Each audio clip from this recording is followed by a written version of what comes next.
Alan Hinton was an African-American man born in 1844 in North Carolina to two slave parents and was one of 15 children.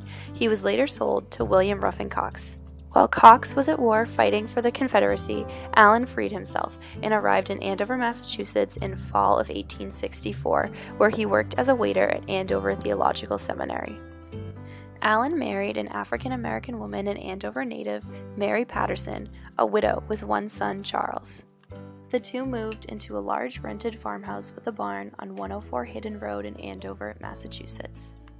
At first, they started off selling snacks to Phillips Andover Academy students. In 1877, one of these students suggested to Alan that they sell ice cream.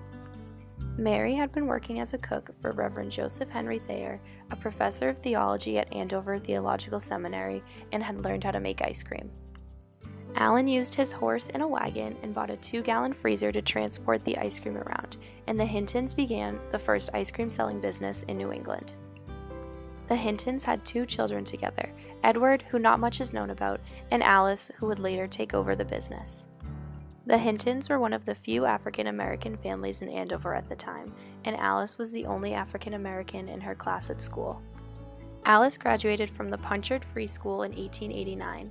When she graduated, Alice wrote a letter to William Ruffin Cox, her father's former owner, informing him of her graduation. William Ruffin Cox responded to her. It's difficult to read his handwriting, but in the beginning the letter reads, "You may then easily anticipate my surprise in receiving a letter from Alan's daughter." His response can be viewed at the Andover Historical Society today. After graduation, Alice continued her studies at the New England Conservatory of Music, but then left shortly after to help her family with the ice cream business. One of Alice's earliest memories helping her father with the business was going with him to sell ice cream on the 4th of July. In a memoir she wrote later for the Andover Historical Society, Alice says, "Years ago, ice cream was a luxury, and July 4th the banner day for selling. After my elder brother went away, it was my duty and pleasure to go with father about Andover and North Andover to take orders for the 4th. The Hintons sold their ice cream at first by horse and wagon to the boys of Phillips Andover Academy and the townspeople of Andover. Then Alan Hinton expanded his business and would trek to Abbott Academy for young ladies 2 times a week, and then would go to the neighboring city of Lawrence, Massachusetts once a week. Alan Hinton then built a pavilion in their yard for people to come to the Hinton farm and buy ice cream there, and as Alice puts it in her memoir, it was in this pavilion that Alan Hinton made his money. Alan began to cater his ice cream for weddings and parties and advertise his services in the town directory. In an interview called Recollections of the Hinton Ice Cream Business, Miriam Putnam of the Andover Historical Society writes about one woman's experience. The Sweeney sisters came over to the ice cream pavilion by trolley and walked to Hidden Road. Miss Hinton would wait on them. They always asked what kinds of ice cream were available. The answer was invariably strawberry, chocolate, vanilla, and, with emphasis, tutti frutti.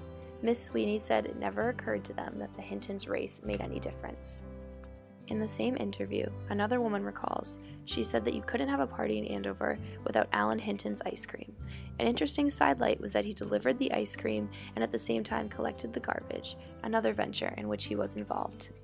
Hinton's ice cream was highly regarded by the students of Phillips Andover and Abbott Academy and is even mentioned in this history of the school.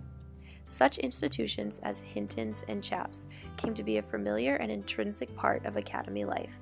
As far back as 1886, the Philippian printed a half-jocose attack on Alan Hinton for trying to raise the price of ice cream 5 cents a pint, and in 1887 it complained that he refused to advertise in school publications and even to pay admission to games. Hinton's popularity, however, survived these ephemeral attacks, and his farm off South Main Street continued to be a favorite gathering place for boys who, on hot spring nights, chose to risk the chance of a cut in order to get a plate of frozen pudding and to have a chat with Alan about the days before the war. Eventually, despite previous criticism, Alan would take out advertisements in the school's newspaper, The Philippian. In 1901, Alan was finally able to buy the farm that his family had been renting for so long. Alice writes in her memoir, "The ambition of my parents had been to own a home, and the farm was the wished-for place. Patiently did we wait for its possession. Finally, in 1901, Father was told it would be sold on June 24th. The auction was held at noon 'neath the famous old elm. No dinner was eaten that day, for we were too anxious. heirs of the estate came to buy it, for they wanted it for a summer home. The auctioneer began by starting a $500 offer and called for a bid. The auctioneer called in vain for more bids, but the sight of the prosperous-looking strange evidently frightened the would-be buyers, and we soon heard, "Sold to Alan Hinton for $525. Each one of us realized with joy that at last we owned a home. Alan then built his ice cream house, as Alice refers to it, on the property. The business would later expand to also include a tea room for customers. When Alice's parents passed away, she was granted the farm at Hayden Road and took over the family business. She is even listed as head of the household in a town directory in 1920, and her occupation listed as ice cream maker. Alice was regarded as a successful businesswoman and was held in the highest regard by the community. Alice, along with her brother, kept the business alive and became known for catering local proms. Alice was invited to speak at the 16th Annual National Negro Business League in 1915 about her success by Booker T. Washington himself. Washington praised Alice and the Hinton family after her speech, saying, "It strikes me that Miss Hinton knows when she is doing well.